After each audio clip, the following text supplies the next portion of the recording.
नमस्कार दोस्तों, आप सभी का स्वागत है हमारे YouTube चैनल मान्या लाल किताब रेमेडीज में। आज मैं आपके साथ बात करने जा रहा हूं धनु राशि के बारे में और आज का मुख्य टॉपिक होगा नवंबर 2024 का महीना धनु राशि के जातकों के लिए कैसा रहने वाला है। इस महीने जो ग्रहों का परिवर्तन होगा उसका कैसा प्रभाव जो है वो आपकी लाइफ के ऊपर रहेगा। आज मैं आपको बताऊंगा, अगर आप अपना व्यापार करते हैं, बिजनेस करते हैं तो वहां पर स्थितियां कैसी रहेंगी। अगर आप कहीं पर नौकरी करते हैं तो आपका परफॉर्मेंस कैसा रहने वाला है, आपकी सेहत कैसी रहेगी, आपके फैमिली रिलेशनशिप जो है वो कैसी रहने वाली है। अगर आप स्टडी करते हैं तो आपके करियर को लेकर ये टाइम कैसा रहने वाला है। अगर आप विदेश जाना चाहते हैं या विदेश में रहते हैं तो ये इन तमाम पक्षों के ऊपर आपके लिए ये बहुत ही इम्पोर्टेंट जानकारी लेकर आया हूँ। सो किसी पार्ट को आप स्किप मत करना, क्योंकि कोई ना कोई जानकारी जो है ये आपसे रिलेटेड होगी। दोस्तों, ये वीडियो जो है वो धनु राशि के जातकों के लिए बहुत इम्पोर्टेंट इसीलिए होने वाला है क्योंकि ये जो टाइम आपके ऊपर चल रहा है इसके बारे में आज मैं आपके साथ डिस्कस करूंगा कि आपने इन चीज़ों को मैनेज कैसे करना है और क्या क्या जो चीज़ों से आप कौन से रास्ते आपके लिए अच्छे रहेंगे और किन चीज़ों से आपने थोड़ा सा अपना बचाव करके चलना है। तो आइए जानते हैं। ये जो सामने मैंने कुंडली बनाई है ये आपकी चंद्र राशि के ऊपर आधारित है और आज का वीडियो क्योंकि चंद्र राशि के अनुसार जब ग्रहों का गोचर होता है तो अलग अलग भावों में अलग अलग परिणाम देखने को मिलता है। कुछ ग्रह ऐसे होते हैं जो लंबे समय तक एक भाव में बैठते हैं, जैसे शनि हो गए तो शनि 22 वर्ष के लिए एक ही भाव में बैठते हैं। लेकिन नवंबर के महीने में शनि जो है ये बहुत बड़ा गोचर जो कि आपके फेवर में होने जा रहा है, क्योंकि शनि जो है वो मार्गी अवस्था में आ जाएंगे। सो उसके बारे में भी मैं अकेले अकेले ग्रह के बारे में बताऊंगा कि क्या क्या होगा। उसके बाद दोस्तों ये जो सामने मैंने चार्ट बनाया है जहां पर 9 नंबर लिखा है, ये आपकी धनु राशि का वीडियो है। बात करने लगे हैं चंद्र राशि की। तो सबसे पहले मैं आपको ये बता दूं कि चंद्रमा जो है इसके बारे में हम ज़्यादा डिस्कस नहीं कर सकते, क्योंकि हर 2.25 दिन के पश्चात चंद्रमा अपने एक भाव को छोड़ के दूसरे भाव में चले जाते हैं। लेकिन अन्य ग्रह, क्योंकि जैसे मैंने शनि के बारे में बताया, राहु और केतु 1.5 वर्ष के लिए आमने सामने बैठते हैं और ये हमेशा वक्री चाल चलते हैं। इसी प्रकार देवगुरु बृहस्पति जो हैं ये 1 वर्ष से कुछ अधिक तक एक भाव में बैठते हैं। यहाँ पर ये भी कभी मार्गी हो जाते हैं तो कभी वक्री हो जाते हैं, जो कि इस समय चल रहे हैं। उसके पश्चात दोस्तों, लेकिन हर महीने हम आपके लिए मासिक राशिफल इसीलिए लेके आते हैं क्योंकि सूर्य, शुक्र, बुध, मंगल ये ऐसे ग्रह हैं जो हर महीने अपने भाव को परिवर्तित करते हैं और अन्य भावों में अलग अलग परिणाम इनके देखने को मिलते हैं। सो आइए जानते हैं कि नवंबर का महीना धनु राशि के जातकों के लिए कैसा रहने वाला है। दोस्तों, आपके लगन भाव की बात करें तो लगन में इस समय शुक्र ग्रह जो हैं वो बैठे रहेंगे। शुक्र का लगन में बैठना आपके लिए बहुत अच्छा रहेगा, क्योंकि लगन भाव में अगर कोई शुक्र जैसे ग्रह बैठ जाएं तो काफ़ी चीज़ें जो होंगी वो आपके जो बिल्कुल अगेंस्ट हुई हैं उसमें एक बहुत बड़ी राहत जो है वो देखने को मिलेगी। क्योंकि धनु राशि के कुछ जातकों को सेहत से संबंधित समस्याएं आ रही हैं, कुछ लोगों को कर्ज से संबंधित और कुछ लोगों को कंपिटिटर्स जो हैं वो बढ़ चुके हैं और कुछ लोगों को कोर्ट केस का भी सामना करना पड़ रहा है। और लेकिन ये टाइम कुछ चीज़ों से आपको बचाव अपना करना पड़ेगा। सो दोस्तों, लगन में बैठे शुक्र जो हैं इन परिस्थितियों से आपको कैसे मैनेज करना है उसके लिए आपको एक अच्छा कॉन्फिडेंस देंगे। सो इस महीने कॉन्फिडेंस जो है आपका बड़ा चढ़ा रहेगा। लगन में बैठे शुक्र जिन जातकों की शादी हो चुकी है और संतान प्राप्ति के प्रबल योग जो हैं वो शुक्र यहाँ पर बनाते हुए नजर आएंगे। सो इस समय शुक्र की अच्छी अवस्था होने के कारण जिन जातकों की शादी नहीं हुई उनके विवाह के योग जो हैं यहाँ पर बनते हुए दिखाई दे रहे हैं। दूसरा, संतान प्राप्ति के योग, पार्टनरशिप में आपको अच्छा लाभ इस समय मिलता हुआ दिखाई दे रहा है। वहीं बात करें आपको अपनी पत्नी से, पति पत्नी को आपसी समर्थन जो है वो मिलता हुआ नजर आएगा, क्योंकि शुक्र की एक दृष्टि जो है वो 7 था उसके ऊपर पड़ने से इस भाव से रिलेटेड आपको अच्छे परिणाम मिलेंगे। बिजनेस करते हैं, पार्टनरशिप में काम करते हैं तो ये टाइम आपको उसमें अच्छा खासा लाभ देगा। आपकी मैरिड लाइफ जो है वो बहुत अच्छी रहेगी, आपको अपने पार्टनर का अच्छा समर्थन मिलेगा। अगर आप लव लाइफ में हैं तो वहाँ पर भी आपको एक बहुत अच्छे उनके साथ कहीं घूमने जा सकते हैं, उनके साथ रेस्टोरेंट में खाना खा सकते हैं, अपने लिए कोई शॉपिंग कर सकते हैं। शुक्र जो कि वाहन का भी कारक है, तो आप अपने लिए इस समय वाहन भी खरीद सकते हैं। ऐसी प्रबल संभावनाएं शुक्र के लगन गोचर के कारण आपके लिए बनी रहेंगी।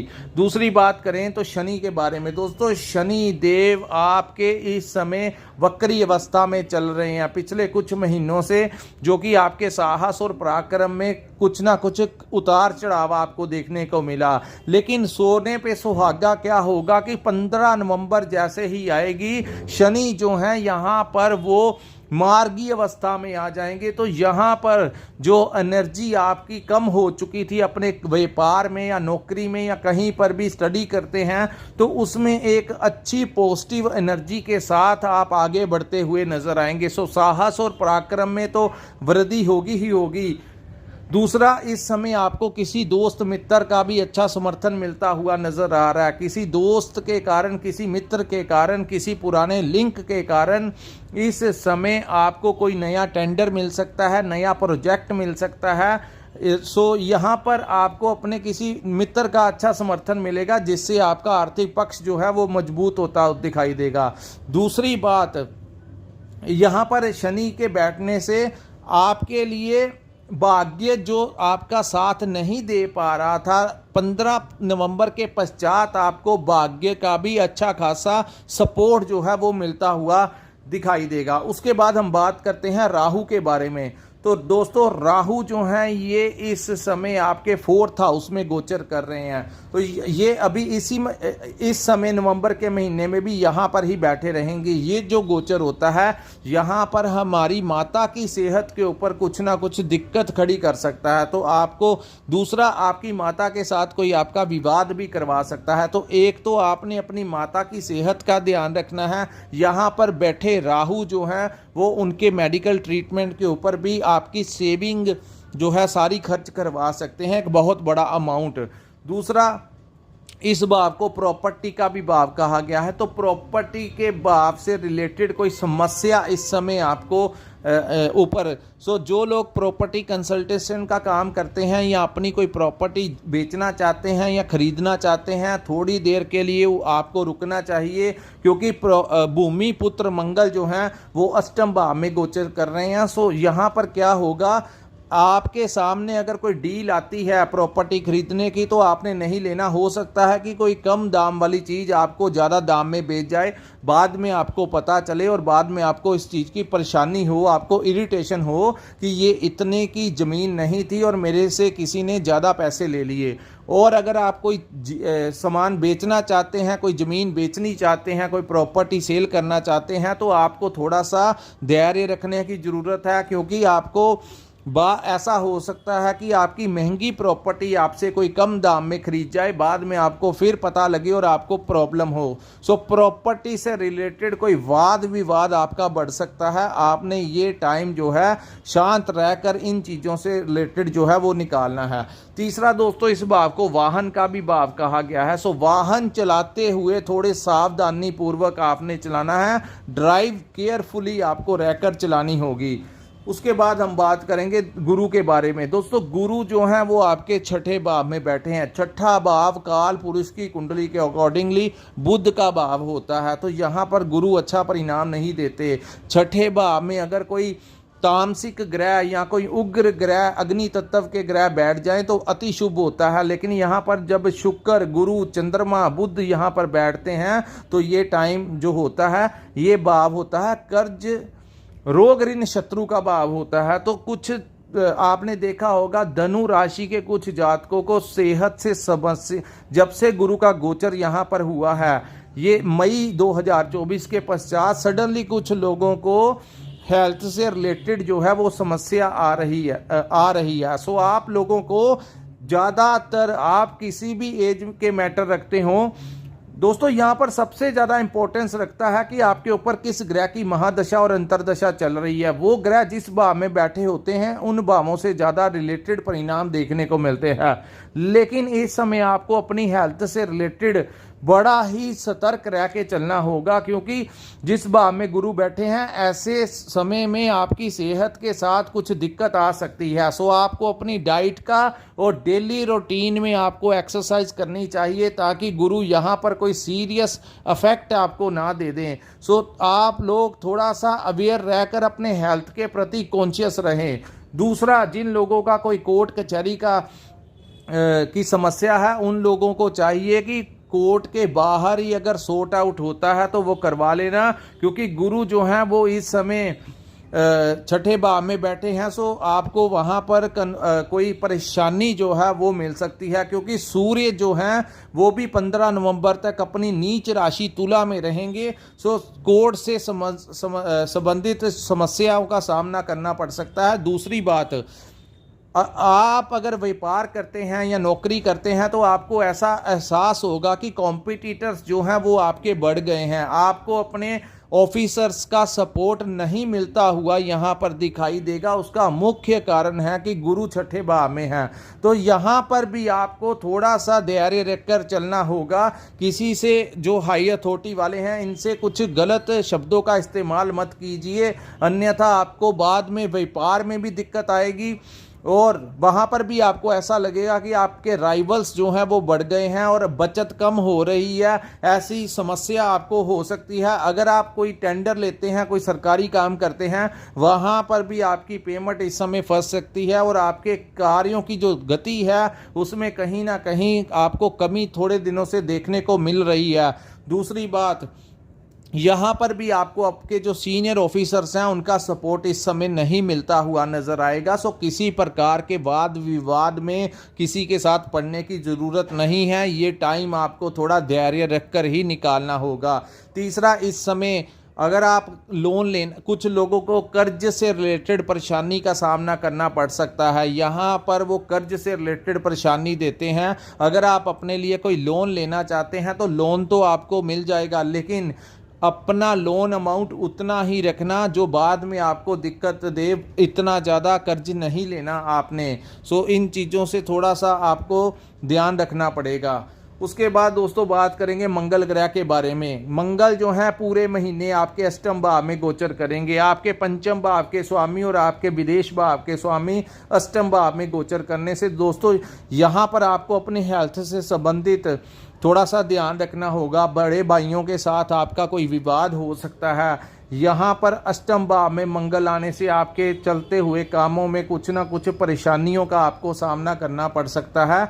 एक बात ये। दूसरा दोस्तों, क्योंकि ये विदेश भाव के भी स्वामी हैं और पंचम भाव जो हमारी संतान का भाव है, आपके संतान के साथ कोई विवाद खड़ा करवा सकता है। दूसरा, आपकी संतान की सेहत को लेकर, उनके करियर को लेकर, उनके फैमिली को लेकर कुछ ना कुछ परेशानी जो है, चाहे वो कहीं पर नौकरी करते हैं तो वहाँ पर भी कुछ डिस्टर्बेंस हो सकती है। सो अपनी संतान भाव से रिलेटेड कोई परेशानी इस समय धनु राशि के जातकों को रह सकती है। दूसरी बात, सेकंड हाउस, फिफ्थ हाउस जो होता है हमारी मैनेजमेंट का भाव होता है। तो कुछ लोगों को तो परिस्थितियां जो हैं वो समझ ही नहीं लगेंगी कि ये हमारे साथ क्या हो रहा है, क्योंकि मैनेजमेंट, जिन चीज़ों को आपने मैनेज करना है उसी का जो स्वामी है वो नीच भाव में जाने से आपसे अच्छी मैनेजमेंट नहीं हो पा रही। चाहे बात परिवार की हो, चाहे व्यापार की हो, चाहे नौकरी की हो। अगर आप व्यापार करते हैं तो ऐसी स्थितियां बनी हुई हैं कि आपको समझ नहीं लग रहा। आने वाले कल को लेकर एक इनसिक्योरिटी आपके दिमाग के ऊपर हैवी रहेगी। इस नवंबर के महीने। हालांकि ये परिस्थितियां टेम्परेरी ही होंगी, लेकिन नवंबर के महीने में आप इन चीज़ों को मैनेज करने में अपने आप को असक्षम महसूस करेंगे। दूसरा, इस भाव को शेयर मार्केट का भी भाव कहा जाता है, तो इसका स्वामी अष्टम भाव में चले जाने से इस समय आपको कोई शेयर मार्केट में पैसा नहीं लगाना, स्टॉक मार्केट में पैसा नहीं लगाना, कोई शॉर्ट टर्म इन्वेस्टमेंट नहीं करना। हालांकि लॉन्ग टर्म के लिए आप इन्वेस्टमेंट कर सकते हैं, लेकिन किसी ऐसे लालच में ना आना जो कि शॉर्ट टर्म में आपको कोई कहे कि 100 रुपया लगाओ या आपका डबल हो जाएगा या आपका 150 बन जाएगा। उदाहरण, एक एग्जांपल है, आपको 200 मिल जाएगा। नहीं, आप अगर इन्वेस्ट करना चाहते हैं तो किसी लॉन्ग टर्म प्लान में कीजिए। फिलहाल तब भी आप इन्वेस्टमेंट के चक्कर में थोड़ा सा आपको रुकना होगा, क्योंकि ये भाव जो है इसके स्वामी अष्टम भाव में चले गए हैं। इस भाव को प्रेम विवाह का भाव भी कहा जाता है, तो उसमें अगर आप लव मैरिज करवाना चाहते हैं तो वहाँ पर आपको कोई समस्या आ सकती है। दूसरा, ये विदेश भाव के भी कारक हैं। यात्राओं से संबंधित आपको थोड़ा सावधान रहने की ज़रूरत है।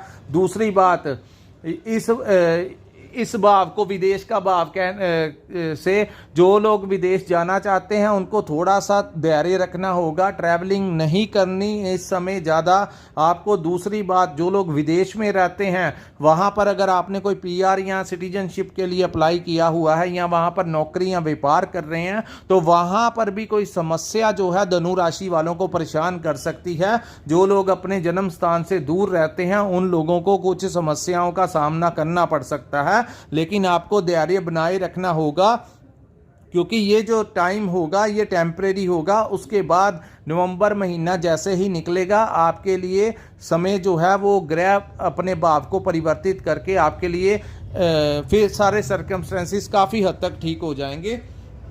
सो अष्टम भाव में जब मंगल आते हैं तो दोस्तों कुछ लोगों का झुकाव जो होता है वो तंत्र विद्या की तरफ हो जाता है। कुछ लोग जो हैं वो हो सकता है कि आपकी मुलाकात किसी तांत्रिक से हो जाए, किसी आध्यात्मिक गुरु के साथ हो जाए। अष्टम भाव को रहस्य का भाव कहा जाता है, तो रहस्यमयी जो शक्तियां होती हैं उनके संपर्क में कुछ लोगों का झुकाव जो है इस समय नवंबर के महीने में होता हुआ दिखाई देगा।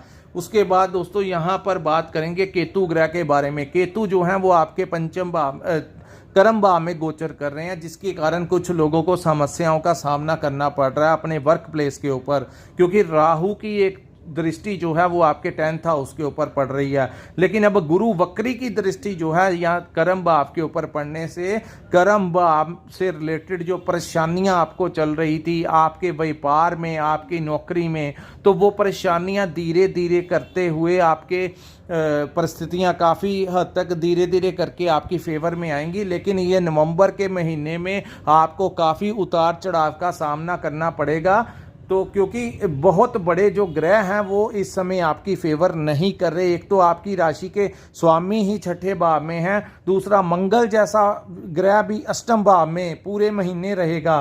तीसरा दोस्तों फिर भी थोड़ी बहुत इम्प्रूवमेंट जो है आपकी हो सकती है। उसके बाद हम बात करेंगे सूर्य देव के बारे में। सूर्य जो हैं वो आपके 11th हाउस में गोचर करेंगे। ये जो भाव होता है यहाँ पर सूर्य अच्छा परिणाम देते हैं, यानी कि 11th हाउस में सूर्य देव हालांकि वो अपनी नीच राशि में है, लेकिन फिर भी आपके सोर्स ऑफ इनकम आपके दिमाग में कुछ ऐसा चलाएंगे कि आप अपनी आमदन से अलग कुछ और करने का सोचेंगे। लेकिन वो सोच तो आएगी लेकिन आप इम्प्लीमेंट नहीं कर पाएंगे। लेकिन अगर आपने इम्प्लीमेंट करना भी होगा तो बड़े धैर्य और अवेयर रहकर कीजिए, जल्दबाजी में कुछ ज़्यादा इन्वेस्टमेंट करने की ज़रूरत नहीं है। 15 के पश्चात सूर्य यहाँ से निकलकर आपके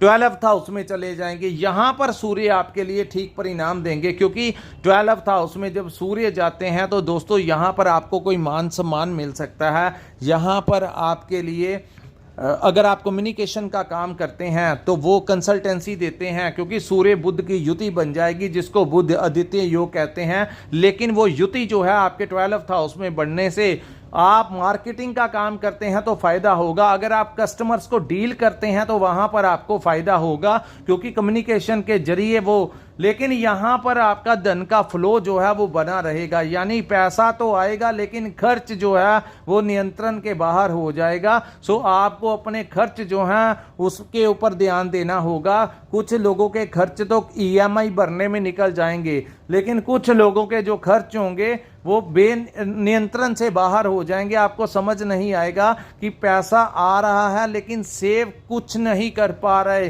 कुछ ना कुछ चीज़ों के ऊपर खर्च जो है वो होता हुआ दिखाई यहाँ पर आपके लिए दे रहा है। एक मंगल की दृष्टि जो है वो शनि के ऊपर पड़ने से साहस और पराक्रम में वृद्धि होगी, लेकिन जोश के साथ होश भी आपको संभालना होगा।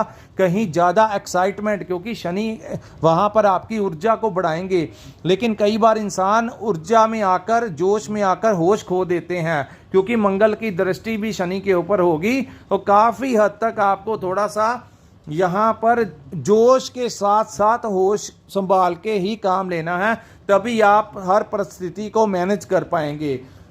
दोस्तों, ये था धनु राशि वालों के लिए नवंबर 2024 का महीना कैसा रहने वाला है। अगर आपको हमारा ये वीडियो अच्छा लगा हो तो कृपया इस वीडियो को लाइक कीजिए, हमारे चैनल को सब्सक्राइब कीजिए और नीचे कमेंट सेक्शन में कमेंट कर जरूर बताया कीजिए कि आपको ये वीडियो कैसा लगा। जब आप नीचे कमेंट करके बताते हो तो हमें एक इंस्पिरेशन मिलता है कि हम धनु राशि के जातकों के लिए नई से नई जानकारी जो है वो लेकर आते रहें। और जिन लोगों ने अपनी जन्म कुंडली का विश्लेषण करवाना होगा, जिनके पास अपना डेट ऑफ